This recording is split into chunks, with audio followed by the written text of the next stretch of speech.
السلام عليكم ورحمة الله تعالى وبركاته. يلتقي نادي ريال مدريد مع ريال بيتيس مساء اليوم ضمن مباريات الأسبوع 24 من الدوري الإسباني الممتاز، وذلك على استاد ريال بيتيس استاد بينيتو فالميرين.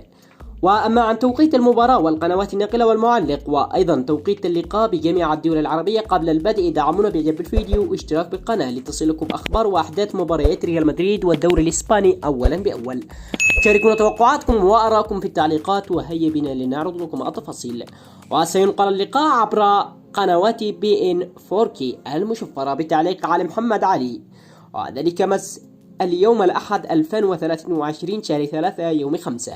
وستنطلق صافرة هذا اللقاء وذلك عند تمام الساعة 11 مساء بتوقيت السعودية وقطر والعراق والأردن والبحرين اليمن، 10 مساء بتوقيت لبنان وفلسطين ومصر والسودان وليبيا، 9 مساء بتوقيت تونس الجزائر المغرب.